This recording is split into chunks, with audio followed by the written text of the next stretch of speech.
नमस्कार दोस्तों। आज के स्टॉक लर्निंग में जानेंगे एक बड़ी दिग्गज स्टॉक है। इस पे चर्चा हमेशा चलता रहता है, चाहे मार्केट में पॉलिटिकल वेव की तरह हो या फिर प्रॉफिटेबिलिटी के बेसिस पे हो या एक अमीर व्यक्ति के तौर पे हो जो इसके प्रमोटर्स हैं।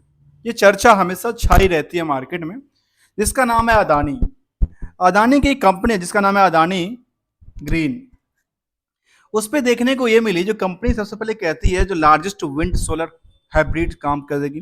इसकी बड़ी बड़ी सोलर प्लांट्स हैं गुजरात के अंदर, और कहती है वर्ल्ड के largest single location solar project की बात करती है, जो कि इनके पास देखा जा सकता है। साथ में इनके पास ढेर सारा काम से कारोबार है, चलती रहती है, और हमेशा ये कुछ ना कुछ नई काम को लेकर के चर्चा में छाए रहते हैं। तो आज हम इस पे स्टॉक पे जानने वाले हैं, इस स्टॉक को लेकर के क्या क्या मार्केट की पोटेंशियल्स हैं, और क्या एक एक रिटेलर्स को, एक इन्वेस्टर को क्या समझना चाहिए स्टॉक को लर्निंग के टाइम पे। I am also learner, not expert for the recommendation of the stocks for sale, buy और hold anything, nothing from my side. चलिए जानने के प्रयास करेंगे अदानी ग्रीन एनर्जी को लेकर के। इसका रिजल्ट का भी पार्ट आया था, रिजल्ट के पार्ट में भी धमाका चल रहा था इसको लेकर के बाकी मार्केट के अंदर। आज स्टडी करते हैं इसको, थोड़ा सा पार्ट्स लेते हैं। अदानी ग्रीन एनर्जी 2015 में कंपनी बनाई गई थी, और अलग अलग सब्सिडरी के थ्रू कंपनी कामकाज करती है renewable power generation with in the groups and the primary government. मतलब या तो खुद करती है, इनके सब्सिडरी कंपनी करती है, अर्थात पावर जनरेशन पे कामकाज करती है कंपनियां। ग्रीन एनर्जी के कामकाज पे हैं, इनका फोकस है। जहां पे इस करंट प्राइस को हम तीन एस्पेक्ट में बांटते हैं। पहला था फंडामेंटल, जहां पे सबसे ज्यादा हम फोकस करने वाले हैं क्या समझने के लिए, बिजनेस मॉडल को, उससे होने वाली फायदा और नुकसान के बारे में, प्रॉफिट एंड लॉस के बारे में। इसकी दूसरा एस्पेक्ट की बात करेंगे जिसका नाम है ट्रेंड। और ट्रेंड का मतलब केवल और केवल टेक्निकल एनालिसिस से मैं आकलन नहीं करता हूं। टेक्निकल एनालिसिस केवल और केवल स्टॉक मार्केट की होती है। मैं इसको ट्रेंड की बात करूंगा, कहां से, इनकी बिजनेस मॉडल को लेकर के, और सेम एज इनके स्टॉक मार्केट के चार्ट को लेकर। क्या दोनों समांतर में चलती है या कुछ रिवर्सल चलती है, ऐसा कुछ आकलन निकलना। अगले पड़ाव पे आते जिसका नाम है सेंटीमेंटल।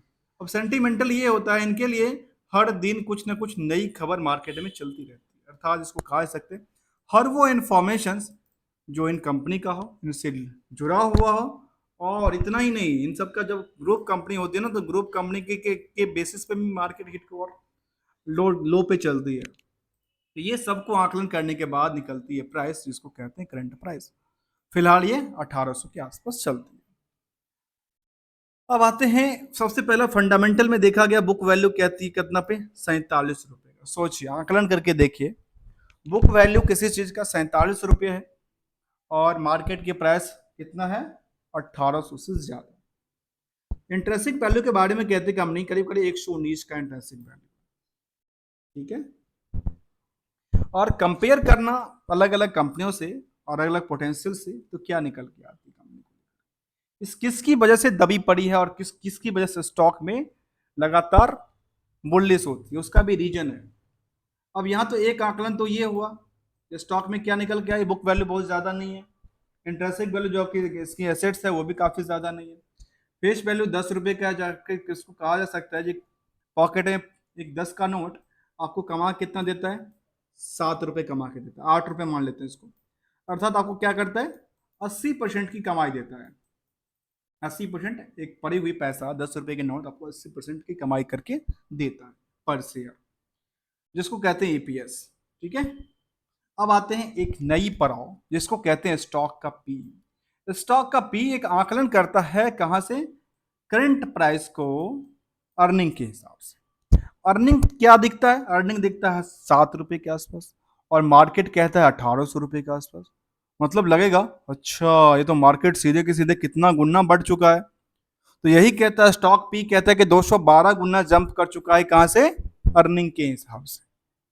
लेकिन जो बाकी कंपनियां हैं उनका अर्निंग क्या कहती है, कहती है अर्निंग तो केवल 41 का आसपास है। अर्थात इन दोनों को आपस में कंपेयर करके देखें तो सीधा सीधा लगता है स्टॉक में क्या है, ओवर वेटेज है। बहुत ज्यादा वेट बढ़ गया है स्टॉक। क्या ऐसा है?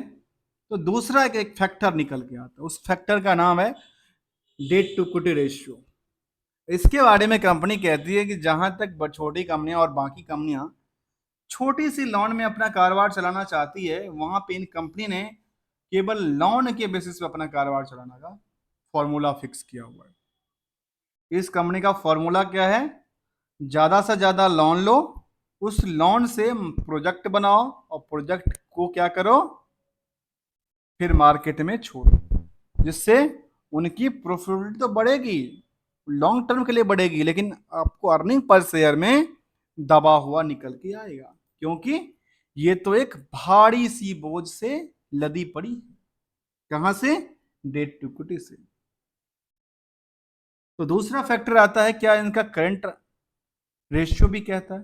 तो करंट रेशियो के बारे में कहती नहीं नहीं नहीं, ये तो एक तरह से ठीक है, समांतर में देखने को मिला है।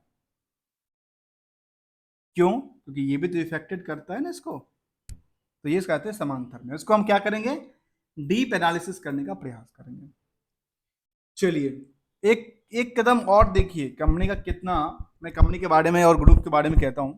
एक कदम और देखिए, कंपनी लोन के चक्कर में अपनी केबल केबल इसको नहीं, कंपनी ने लोन तो लिया ही लिया था, प्रमोटर ने भी 57% की होल्डिंग में 1% की पोजीशन को उन्होंने क्या किया, कन्वर्ट कर लिया पैसे में, शेयर दिया, उसके बदले पैसे लिया, उससे कारोबार कर दिया होगी।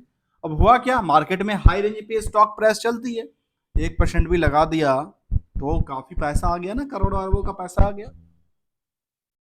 चलिए आरओसी की बात कहती है 10% का, आरओई कहती है करीब 17%। डिविडेंड का कोई ट्रैक रिकॉर्ड अभी तक है नहीं कंपनी को। तो आखिर में निकलती क्या, यहां से निचोड़ क्या निकला इस स्टॉक से? निचोड़ केवल यही निकला यहाँ से, एक तो इसका ओवरबर्डन है, यहाँ पे ओवरबर्डन की वजह से इनका ये दवा पड़ा हुआ है, जिसकी वजह से आपको ये लग रहा है कि ये स्टॉक पी क्या है, इंडस्ट्रियल के पी से काफी गुना है। तो मुझे लगता है इसको दबा हुआ चीजों को एक साइड करके देखना भी जरूरी समझना चाहिए, जिसके बेसिस पे इसको आगे समझा जाए। जहाँ पे प्राइस टू बुक वैल्यू कितना गुना बढ़ा है, 38 गुना बढ़ चुका है, क्योंकि प्राइस टू काफी कम था। नंबर ऑफ शेयर की तादाद कहती है 158 करोड़ का है, कम नहीं, 158 करोड़ का नंबर ऑफ शेयर है।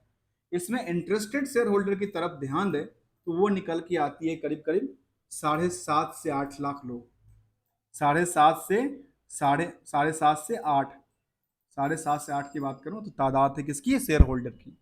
यहाँ पे तो लास्ट डेटा था, उसके बाद तो डेटा में फेरबदल होती रहती है। ये एक कट ऑफ डेट के डेटा था, 30 जून का डेटा। क्वार्टरली डेटा फाइल करना मैंडेटरी है, इसलिए यहाँ पे डेटा 30 जून का जो डेटा था वो डेटा अपडेटेड।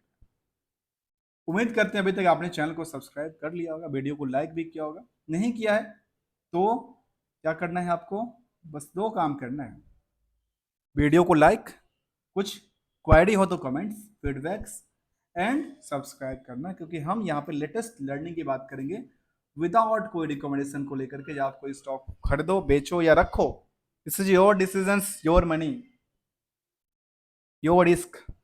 तो हम यहाँ केवल केवल कंपनी का एक्सपेक्टेशन की तरफ चलते हैं, जानने की प्रयास करते हैं पीयर्स में। पीयर्स के बारे में कहते हैं कि एनटीपीसी से बड़ी कंपनी, पावर ग्रिड से बड़ी company, Adani green is the third number, Adani power is also, और टाटा पावर। इन सब के लिस्ट में देखा जाए तो कहती है तो सबसे ज्यादा दवा पड़ा कौन सा है, यही पड़ा है, जिसकी वजह से ये मार्केट में क्या निकल के आती है, एवरेज कहती है 41 का। इसको एक साइड रख के देखना जरूरी है कि क्या इसके बाद, क्या यदि इतना नहीं होता तो क्या इतना इनका पी हो सकता था, ऐसा आकलन किया जा सकता है ना। चलिए आगे जानते हैं इसके बारे में। क्वार्टरली डेटा आ चुकी है, क्वार्टरली डेटा में हम जानेंगे क्या इनका रहा सेल्स को लेकर के। तो सेल्स को लेकर के कहा कंपनी ने लगातार एक बिल्डअप होती है, जून से जून का कंपेयर करें, क्यू और क्यू का कंपेयर करें, लगातार क्या कहती है कंपनी, सेल्स बिल्डअप हो रही है, कोई कमी नहीं है सेल्स तक। तो क्या दिक्कत क्या हुआ, तो कहती है इन्होंने इंटरेस्ट का बर्डन काफी बढ़ा लिया। सोचिए जब इंटरेस्ट के बर्डन बढ़ाएंगे तो आपकी प्रॉफिटिविटी क्या होगी, दब जाएगी सीधे के सीधे। तो वही यहाँ पे क्या होती है, दबती नजर आती है। तब भी दबने के बाद भी कंपनी कहती है हम 629 करोड़ का प्रॉफिट अर्न कर चुके हैं। क्वार्टर ऑफ क्वार्टर कहते हैं जो हम फिलहाल टॉप ऑफ द क्वार्टर में कामकाज करते हैं, ऐसा कहती है कंपनी को कि 629 करोड़ का कम प्रॉफिट नहीं है। अगला कदम पे कहती है कंपनी, क्या कहती है इसका एक नज़र हम वो भी देख कुछ प्रेजेंटेशन कंपनी ने दिया होगा, उस पर हम जरा ध्यान देने का प्रयास करते हैं। यदि कुछ ऐसा प्रेजेंटेशन होगा बेटर और इसमें यदि फाइनेंशियल रिजल्ट का उसका भी इफेक्ट होगा तो समझने का बस आसानी मिलेगा। और आसानी में क्या होगा, चलिए इसको हम देखने का प्रयास करते हैं कंपनी के बारे में। इनकी लिस्ट में देखा गया कि होल्डली ऑन सब्सिडी कंपनी इनके पास ढेर सारा कंपनी है। ऑन में देखा गया इनकी खुद की कंपनी अदानी रिन्यूएबल एनर्जी के मतलब ढेर सारे कंपनी की लिस्ट में कितना काउंट करेंगे, लेकिन जितना लोगों के पास पैसा नहीं उतना उनके पास कंपनियां हैं। जितना स्टॉक मार्केट में अपने शेयर नहीं खरीदा होगा देखा होगा उतना उनके पास कंपनियों की लिस्ट है। उस कंपनी को लिस्ट में देखा गया कि एक कंपनी के अंदर कितनी कंपनियां हैं, जो उनकी क्या कहती है सब्सिडरी जॉइंट वेंचर बाकी सारे के, तो क्या कहती है टोटल कंपनी 137 कंपनियां इसके अंदर आती है ऑन सब्सिडरीज कंपनी के अंदर। इसके बाद क्या कहती है, इसके बाद कहती है कंट्रोल्ड सब्सिडरी और होल्डली ऑन सब्सिडरी। इसके बाद कंट्रोल्ड वाली कंपनियां हैं जो कहती है ग्रीन सिनर्जी 23 21, मतलब काउंट करने के लिए उन्होंने 21 22 23 कंपनी बना रखी है, सोचिए कई बार। इसके बाद कहती है इनके पास एसोसिएट्स कंपनी ढेर सारा मुद्रा सोलर, मतलब कहाँ जहां चाहे वहां कंपनी बना लेती है। कोई रेशियो वाली बात यहाँ पे करती नजर नहीं आती। पावर सप्लाई की बात करती है, सेल्स ऑफ गुड्स की बात करती है कंपनी, इक्विपमेंट्स और रिलेटेड टू सर्विसेज की बात करती नजर आती है, एम्प्लॉयमेंट कॉस्ट की बात करती है और कुछ ऐसे चीज़ की बात करती है तो कहती है यहाँ पे स्टैट्यूटरी ऑडिटर की बात करती है और कहती है कैपेसिटी की बात करीब करीब 83 से 16 मेगावाट्स की कैपेसिटी इनके 30 जून तक का कैपेसिटी था, जो कि क्या कहती है ऑपरेशनल कैपेसिटी इनके पास कितना था 10,000 कैपेसिटी 10,934 मेगावाट्स की कैपेसिटी है। और कहती है टोटल कैपेसिटी इनके पास हो गया है। और ये कहती है कि इनके पास yes advance 93 crore paid toward the implementation and the support agreement on the time of the purchase price. लगभग ढेर सारे उनके पास एग्रीमेंट्स बाकी सारी चीज़ें हैं, उस पर डीपली जाके जाके देखा जा सकता है। कहती है ड्यूरिंग द क्वार्टर और इनके पास क्या था सब्सिडीज एंड डॉन्स और द सब्सिडी होल्डिंग सब्सिडी, मतलब ये 125 करोड़ का उन्होंने कुछ कहा कि group of the reconciliation out time expenses और अमाउंट की बात करती है। कुछ प्रेजेंटेशन टैब यदि कुछ होता तो शायद बेहतर हो सकता है। कुछ प्रेजेंटेशन की बात करते हैं Adani renewable energy the holding two limited, सोचिए कंपनी का नाम भी कैसे ऐसे लगते हैं आजकल, मतलब इनको कंपनी के काउंट करने के लिए 1 2 3 4 5 करना पड़ता है, जिनका कंपनी का ये था, इनका ये था, इनका ये था, इनका ये था। इस तरह के कुछ प्रेजेंटेशन जो मैं ढूंढ रहा हूँ ना उस तरह के प्रेजेंटेशन कंपनी ने नहीं दिया है, जो आप समझने के पर्पज यहाँ पे एक प्रेजेंटेशन दिया है कंपनी ने। कहते हैं renewable power generation and other related ancillary service इनके पास इतना करोड़ का आया 2834 करोड़ का, इससे पहले इनके पास 2527 करोड़ का था। फिर उन्होंने प्रॉपर्टी की बात करती नजर आई, फिर इस तरह के कुछ डिटेल की बात करती, कहती है इंडिपेंडेंट ऑडिटर रिपोर्ट की बात करती नजर आई है, रिपोर्ट्स में क्या है कुछ है। इसके बाद कंसुलेट रिपोर्ट की बात करती नजर आई है कंपनी। तो एक प्रेजेंटेशन टाइप में खास के ये नहीं दिखा कि वाई वाई है, ये निकल के आ गए जिसको सर्च कर रहे थे वही निकल के आई। और कंपनी ने यहाँ पे कहा कि third rank of the F T S Russell's E S G assessment, कहती है करीब 250 megawatts convoy employed in the largest 5.2 megawatts wind turbine generation की बात करती है।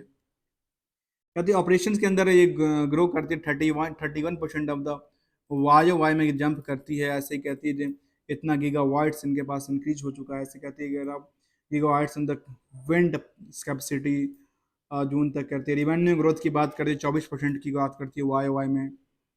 कैश प्रॉफिट की बात करती है, इंडस्ट्रियल लीडिंग की बात करती है, बेटा की बात करती है। ये नियर अबाउट लगातार क्या होती है एक बिल्डअप होती नजर आती है, जहाँ पे रेवेन्यू फ्रॉम ऑपरेशन की बात करती है। सब के सब उन्होंने जो पोटेंशियल हम ढूंढ रहे थे ना वो यहाँ पे उन्होंने मेंशन करके रखा हुआ, जहाँ पे उनका ऑपरेशन कैपेसिटी की बात करते हैं। एक ग्राफ में जो एक प्रेजेंटेशन का फॉर्म होता है उसके हिसाब से देखने को बनती नजर आती है। चलिए अगले कदम पे हम जानने वाले थे खास करके किसको लेकर के, इनकी ईयरली प्रॉफिट ईयरली बेसिस में कंपनी क्या कहती है, लगातार क्या हो रही है, लगातार बिल्डअप हो रही है, कहती है हाँ लगातार बिल्डअप हो रही है, कोई कमी नहीं है। अब कोई कमी नहीं है तो क्या कहती है यहाँ पे, कोई कमी नहीं तो ये निकल के आती है इनका, जिसकी वजह से इनका क्या निकल के आते हैं यहाँ पे, लगातार क्या हो रही है, बिल्डअप हो रही है। एपीएस को कंपेयर करके देखिए किसी भी टाइम फ्रेम से, जो किसी जमाने में नुकसान में थी वहां पर क्या हो रही है, लगातार बिल्डअप होती नजर आती है।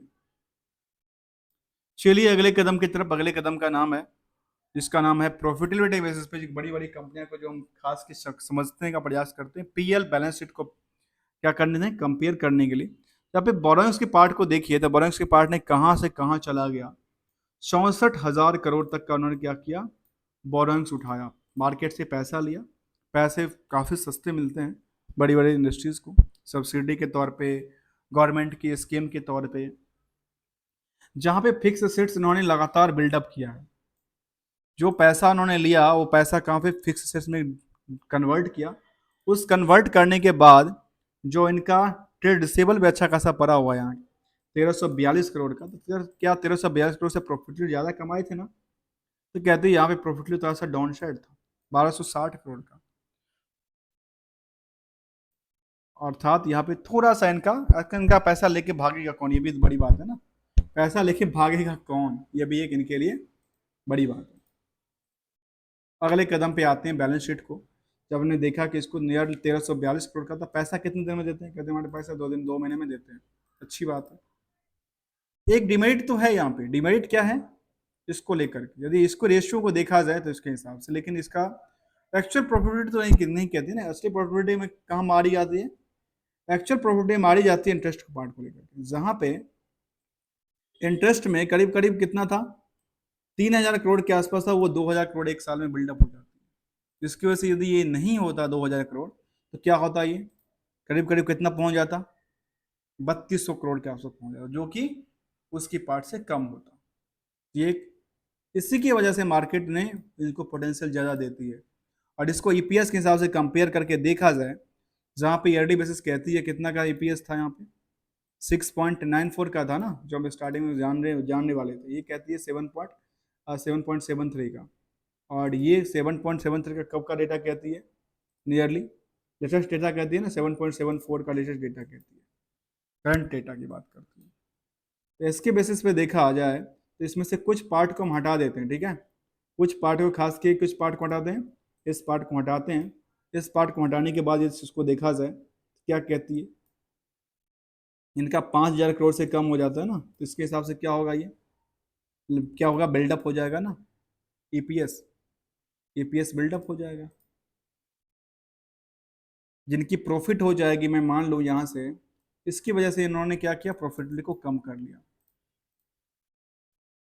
अगले कदम पे देखेंगे इसको लेकर के क्या, अगले कदम पे देखेंगे फाइनेंशियल पोजीशन को लेकर के, जहाँ पे कंपनी ने क्या कहा था, जहाँ पे कंपनी ने दिखाया था अपनी रिजल्ट में, जिस तरह के रिजल्ट इनका देखने को मिला था लगातार क्या थी, चाहे सेट्स की पार्ट को देख कर लिखिए, या फिर देखिए किस तरह से जंप किया था, फिर उन्होंने सर्च कर गया, गिर गया, लेकिन फिर गिरने के बाद मार्केट सस्टेन करती नजर आई। इसके स्टैंड लो डेटा में कंसुलर डेटा की बात करती है कि नियरली लगातार क्या हो रही है, लगातार ही बिल्डअप हो रही है, इसमें कोई कमी देखने को नज़र नहीं आती है। जहाँ से कुछ टाइम फ्रेम में तो अच्छी खासी यहाँ से और यहाँ से थोड़ा सा गिरावट था, लेकिन यहाँ पे एक लंबी सी छलांग लगाती नजर आई कंपनी को लेकर के, जहाँ पे कुछ पार्ट नहीं था वो लगातार क्या होती है, एक प्रॉफिटेबली बिल्डअप होती नजर आती है।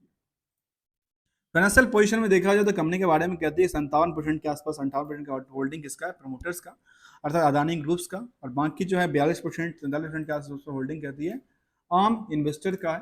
तो चलिए हम जानने का प्रयास करते हैं इनमें आपस में तालमेल की बात। जहाँ तालमेल के मैंने पहले कहा था कि यहाँ पे 7.5 लाख से लेकर के 8 लाख की तादाद हो सकती है स्टेक होल्डर को लेकर के, जहाँ पे लगातार क्या हो रही है, बिल्डअप होती है। जहाँ प्रमोटर के अलावा कंपनी में सबसे ज़्यादा एफआई की तादाद है, डीआई कोई ज़्यादा नहीं है, सबसे ज्यादा किसकी तादाद है, एफआई की तादाद है। एफआई की तादाद में देखा जाए कौन है, एफआई की तादाद में कुछ गोल्ड्समैन सच हैं, इरास इंडिया है, जीपीपी जी जी जी पार्टनर्स हैं, एशियन इन्वेस्टमेंट कॉर्पोरेशन मॉरिशस की फंड थी पहले के इस जमाने में। डीआई की तादाद देखें तो डीआई कौन है, केवल एलआईसी की तादाद है, बाकी कोई यहाँ पे दूसरा डीआई यहाँ पे बैठा नहीं है। पब्लिक की तादाद देखें तो पब्लिक की तादाद में कुछ कंपनी है जहाँ पे total energy renewable Indian oceans limited, और ये भी लगता है कंपनी कुछ शायद कंपनी है, इनको रखा जाना चाहिए था कुछ और हैंड में, लेकिन फिलहाल ये पब्लिक हैंड में है। ऐसे एक और इनकी कॉर कंपनी है जिनका नाम है solar wind energy oceans limited. अब ये कंपनी किसका है, कैसका है, नहीं नहीं है, इनका ऑब्वियस देखने 16, 3, 19, 20% के आसपास चार्ज इनकी देखने को मिल रहा है। इन कंपनी इनका खुद का है या किसी और का है ये जानना जरूरी है। Total energy renewable India oceans limited करके कंपनी है, जिनके पास कितना है 16, 3, 19% के आसपास उनके पास है। 5% की तादाद जो है ना वो केबल, और केबल किसके पास है, रिटेल में है।